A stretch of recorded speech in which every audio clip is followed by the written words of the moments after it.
Wisdom of the heart. Knowledge is good, but it's only the start.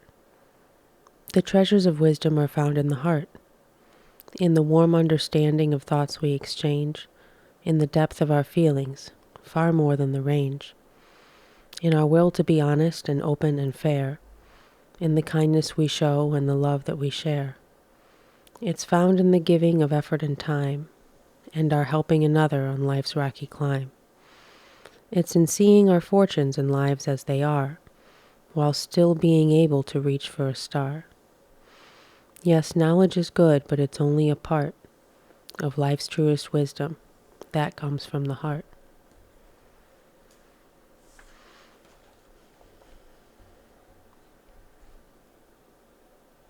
This bodily appearance is not all. The form deceives. The person is a mask. Hid deep in the man, celestial powers can dwell. The world cares about what we are. Our heart cares about who we are. When I was a boy, my mother told me this timeless story. More than 7 centuries ago in Persia lived the great poet and seer Hafiz. He was renowned and highly respected for the deep and powerful spirituality of his magical poetry that is recited even today. Hafiz also farmed and loved tilling the soil. He frequently was invited to lavish parties at the homes of local wealthy aristocrats. One day he was planning to attend such an event at a mansion nearby. Working all day tending to the soil, he lost his sense of time. He didn't want to be disrespectful by arriving too late for the fancy dinner, so he went in his farm clothes. He quickly washed his hands and face, ran a comb through his hair, and left. Tired and hungry, Hafiz arrived at the party. No one noticed his entry, no one paid him any mind, and perhaps even worse, no one offered him any food. After enduring half an hour of neglect and hunger, he resigned himself to his invisibility and returned home. He removed his farm clothes and put on his finery. Dressed in colorful silks, fancy pointed shoes, and an embroidered cap with gold rings, he returned to the party. As soon as he entered the mansion's gates, people rushed up to him, bowed profusely, and exclaimed, "Noble Hafiz, welcome! It is an honor to have your exalted presence in our gathering." He was given the seat of honor at the head of the table, and trays of luscious delicacies were piled in front of him by a swarming horde of servants. Hafiz settled into his seat and slowly picked up the delicacies. He stuffed them into his pockets and smeared them all over his beautiful clothes. With a flourish, he then took a goblet full of rare and expensive wine and poured it all over his front. The host and guests were shocked, and after whispering among themselves, they begged Hafiz to explain his peculiar conduct. After all, he was usually so poised and elegant. Why this uncharacteristic behavior? What has happened today? The poet gently replied, "I arrived but an hour ago wearing my farm clothes, and no one noticed me, and no one cared that I was here. My only companions were neglect and hunger, so I left, my departure being as profoundly significant to all of you as my arrival. Then I dressed myself in my finest and returned moments ago. Here I am, being given this warm reception, this magnificent feast, this adoring gaze. This can only mean that your attention, your care, and your love are intended for my clothes and not for me. It is they that deserve the food."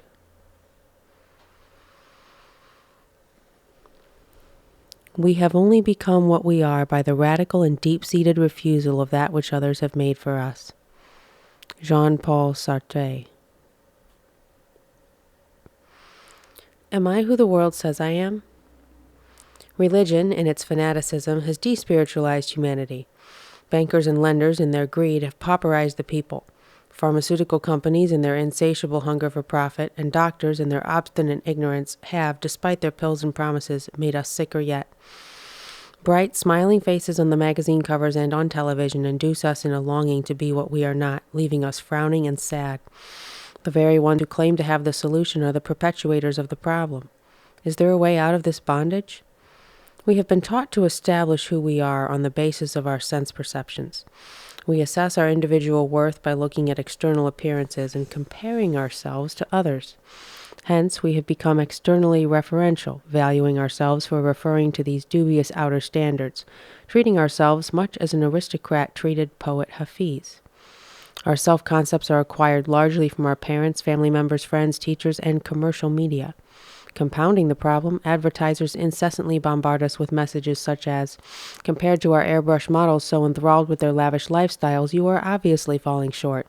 You better buy your way out of that embarrassing situation. We strive to look good and yearn to be popular, not because this is our soul's desire or our life's true purpose, but simply because we have been conditioned to conform.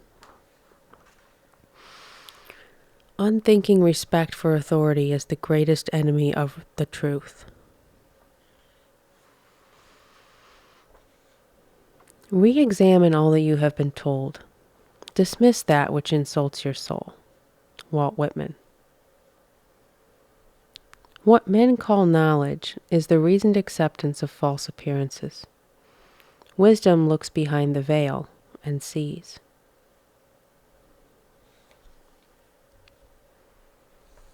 As a result of being externally referential, we place undue value on what others say about us, and we crave compliments. If someone says, "You look beautiful today," we feel happy. If we go unnoticed all day, we feel dejected. If our boss says, "That was a wonderful job you did," we feel satisfied, even if it wasn't our best effort. And yet, if the boss says, "You did a bad job," we feel upset, even though we know we did our very best. To the degree that our feelings towards ourselves are influenced by compliments and criticisms, we are externally referential. Realizing this, we must then do the inner work necessary to free ourselves of the strangling grip of these outer influences and reconnect with the wisdom within, with the indwelling unconditional love.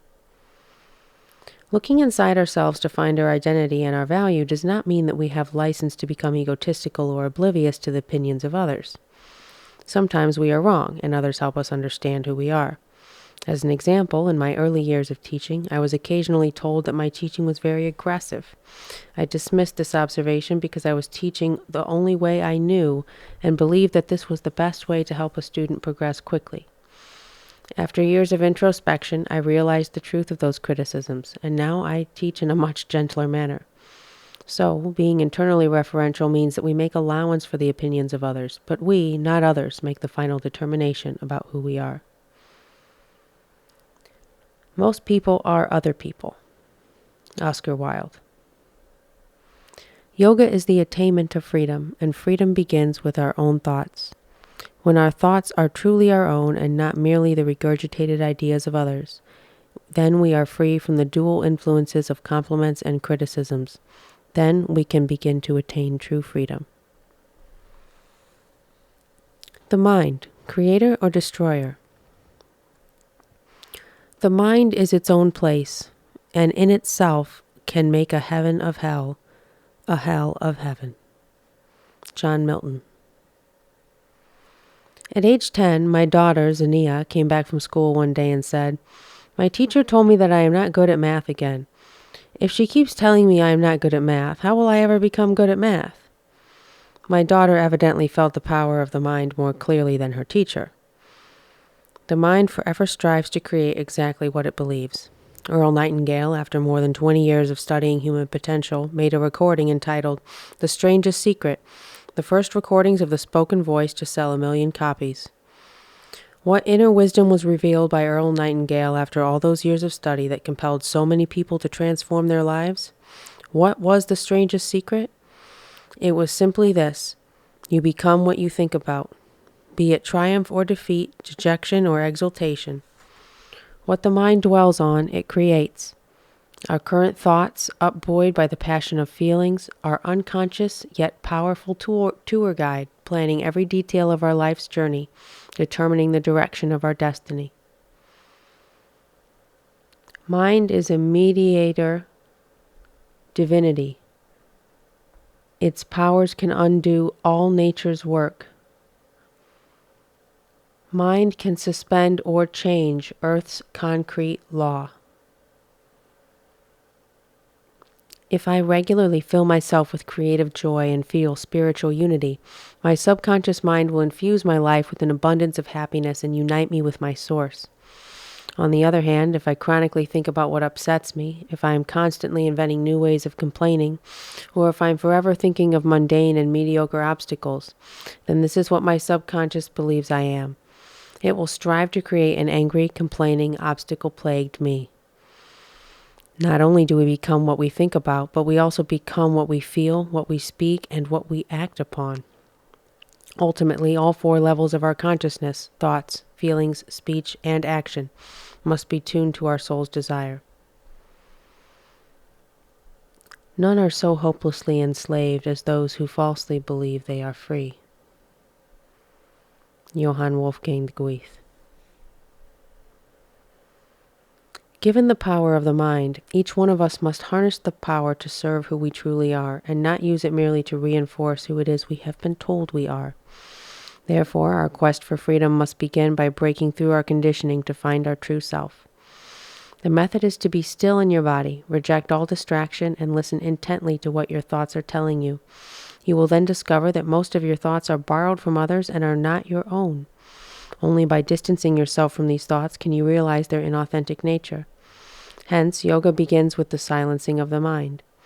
When we become silent and objective, we soon realize that we are not our thoughts, but the thinker having the thoughts. Only then can we control our thoughts and decide which ones to keep and which ones to jettison. We can hardly be connected to our own inner wisdom when we are conditioned by second-hand thoughts and adopted opinions. Comparing yourself. One of the best ways to assist this process is to turn off commercial media, thereby guarding your mind against thoughts intended to enslave it. Commercial media is paid for by people who want you to do what they want you to do. They have profit motives rather than people motives. The big food companies don't really care if you become fat, and the diet companies don't care if you become thin. In fact, if everyone were thin, then the diet companies themselves would have to go on a monetary diet. Advertisers incessantly strive to convince us that we must maintain a figure that rarely fits our body's needs, and live in ways that seldom enhance our soul's purpose. For example, if my constitution is more kapha, to use the language of the Ayurveda, the ancient Indian system of health and well-being, I feel more at peace with myself when I am slightly overweight. If my constitution is vata, I feel healthier when I am thinner. Greedy marketers try to put everybody in their own self-serving box and then shame those who are on the outside. Yoga, on the other hand, bursts boxes, freeing us to express our individuality, our unique nature. It helps us find the inner wisdom that tells us what we feel, thereby allowing us the possibility of connecting to our highest truth. When you are in yoga class doing postures, vigilantly observe whether you have an urge to compare yourself with others, especially if you pretend not to care. When you discover this ingrained human urge, take a deep inhalation. As your breath flows in, draw your awareness deep inside your heart. As you exhale, release the urge. Do the yoga only for yourself, even when 100 other people are in the room. Your practice is for you alone. It is difficult to hear the soft voice of inner wisdom amidst the cacophony of constant comparison. It is simply impossible to sense your soul when you are striving to be superior. The ideal student of yoga is completely self-referential. Paradoxically, the wisdom of mastery is often required to avoid the pitfalls of ego and self-delusion. However, an egoless teacher who is intent solely on guiding you to your true self is rare indeed. We must search deep and far for teachers who understand that our freedom and self-mastery are more important than our submission to their authority and our exclusive adherence to their methods. While mediocre and insecure teachers love to rule others, even feigning humility at times, masters will invariably teach us how to find the teacher within ourselves. Though we often desire quick solutions from an authority, yoga teaches us that no one has all our answers. Our answers are waiting inside us. Indeed, our deepest questions arise from within. They are really reminders that the answers must also dwell within. The true master simply leads me back to myself.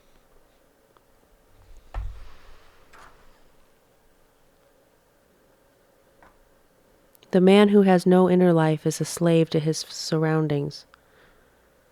Henry Frederick Emile. We do not receive wisdom. We must discover it for ourselves, after a journey through the wilderness which no one else can make for us, which no one can spare us, for our wisdom is the point of view from which we came at last to regard the world. Marcel Proust. There is but one cause of human failure, and that is man's lack of faith in his true self. William James. You can get help from teachers, but you are going to have to learn a lot by yourself, sitting alone in a room. Dr. Seuss.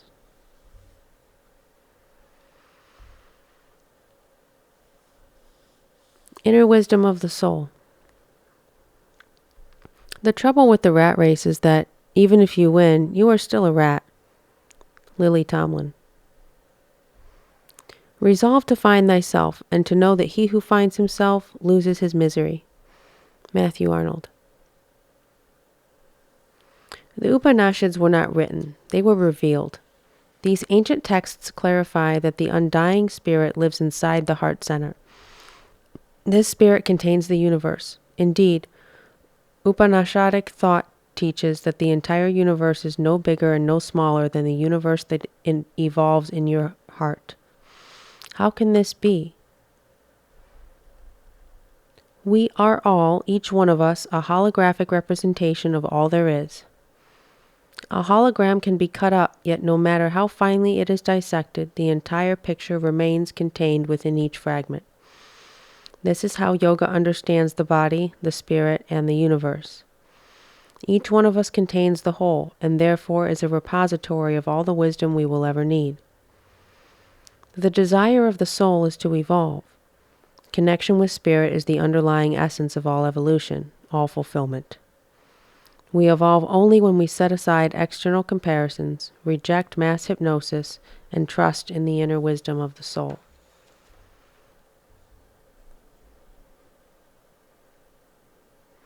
But many-visaged is the cosmic soul.